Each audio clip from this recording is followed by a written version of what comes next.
বৈষম্য বাহিনী হতো কেন?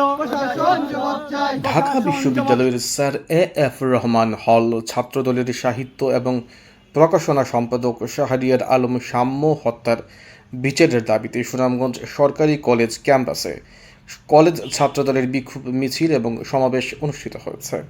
উক্ত সমাবেশ থেকে ঢাকা বিশ্ববিদ্যালয়ের শিক্ষার্থীদের নিরাপত্তা দিতে ব্যর্থ হয় ঢাকা বিশ্ববিদ্যালয়ের ভিসির পদত্যাগ দাবি করা হয়েছে। উক্ত সমাবেশে বক্তব্য দেন সুনামগঞ্জ কলেজ ছাত্রদলের আহ্বায়ক মোহাম্মদ ইব্রাহিম। আর উপস্থিত ছিলেন সদস্য সচিব সাদিকুর রহমান, যুগ্ম আহ্বায়ক মহিবুর রহমান, কলেজ ছাত্রদল নেতা কবির নাইম, মুজাম্মেল, ইমরান, মোহাম্মদ আলী প্রমুখ।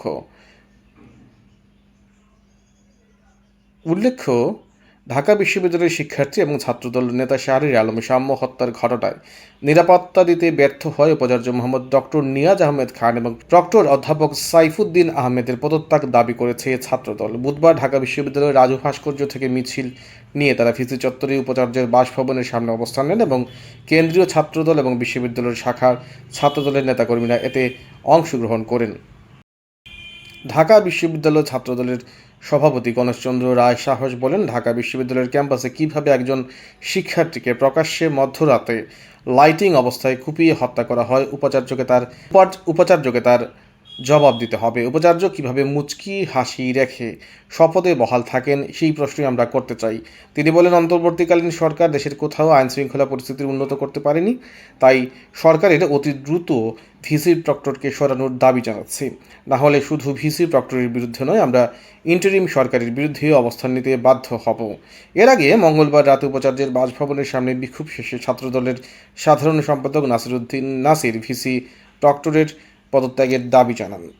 এরই ধারাবাহিকতায় সুনামগঞ্জ সরকারি কলেজে আজকে এই বিক্ষোভ সমাবেশ অনুষ্ঠিত হয়। দাবি প্রশাসনকে বলে দিতে চাই, আপনারা যদি ছাত্র দলের নেতৃবৃন্দকে যদি নিরাপত্তায় নাই দেন, তাহলে সাধারণ শিক্ষার্থীরা আপনারা কিভাবে নিরাপত্তা দিবেন?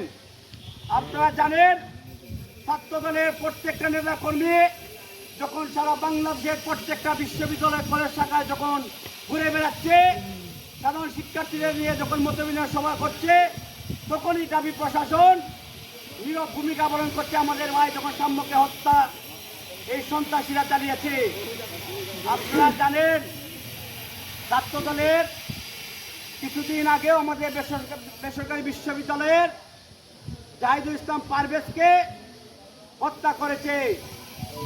এই হত্যার প্রতিবাদ শেষ হতে না হতে আবার দাবি প্রশাসনের ভিতরে, ঢাকা বিশ্ববিদ্যালয়ের ভিতরে আমাদের সাম্যকে কিরকম নির্মমভাবে হত্যা চালিয়েছে আমরা স্পষ্ট ভাষায় বলে দিতে চাই, যারা এই হত্যাযজ্ঞের সাথে জড়িত ছিল অতিলম্বে এই খুনিদেরকে বিচারে আওতায় এনে বাংলার মাটিতে ফাঁসির ব্যবস্থা করুন। আর না হয় এই সরকার, অন্তর্বর্তীকালীন সরকার ও দাবি প্রশাসনের বিরুদ্ধে ছাত্র সমাজ রুখে দাঁড়াবে। আমরা জাতীয়বাদী ছাত্র দল গতকালকেও আপনারা দেখেছেন তাৎক্ষণিকভাবে মিছিল করছে এবং মিছিলের মধ্যে স্পষ্ট ভাষায় বলে দিয়েছে যে দাবি প্রশাসন টোটালি ব্যর্থ এবং ঢাকা বিশ্ববিদ্যালয়ের ভিসি এবং প্রক্টরকে অতিলম্বে পদত্যাগ করতে হবে। আর না হয় ছাত্র সমাজ এর বিরুদ্ধে আপনাদের বিরুদ্ধে অবস্থান নেবেন। প্রিয় সাথী বন্ধুগণ, আপনারা জানেন ছাত্র দলের নেতাকর্মীকে এখন সন্ত্রাসীরা টার্গেট করেছে।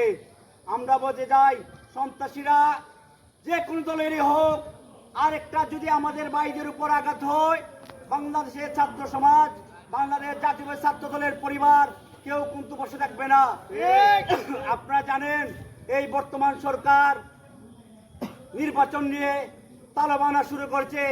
এখনো নির্বাচনের কোন ধরনের রোড ম্যাপ এখনো এই সরকার দিতে ব্যর্থ হয়েছে।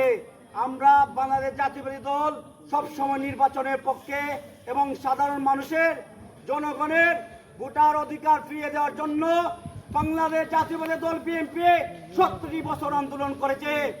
আপনারা জানেন, এখন বর্তমানে কয়েকটি বুইবুড়া সংগঠন তৈরি হচ্ছে। কিছু বললেই পরে নির্বাচন আগে সংস্কার দিয়ে নির্বাচন বিলম্বিত করতে চেষ্টা করেছে। জাতীয় দল স্পষ্ট ভাষায় বলে দিয়েছে আগামী ডিসেম্বরের ভিতরে জাতীয় নির্বাচন হতে হবে।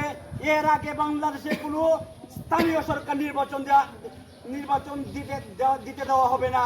প্রিয় সাথীগণ, বন্ধুগণ, সবাইকে আগামী আন্দোলনে যে কোনো কেন্দ্রীয় কর্মসূচি আসবে, আমরা জাতীয় ছাত্র দল এক হয়ে এই আন্দোলন সফল করব।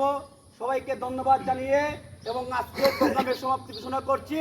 বাংলাদেশ জিন্দাবাদ, বাংলাদেশ জাতীয় ছাত্র দল জিন্দাবাদ, দেশনেত্রী বেগম খালেদা জিয়া জিন্দাবাদ, আগামী রাষ্ট্রনায়ক জনাব তারেক রহমান জিন্দাবাদ, জিন্দাবাদ, জিন্দাবাদ।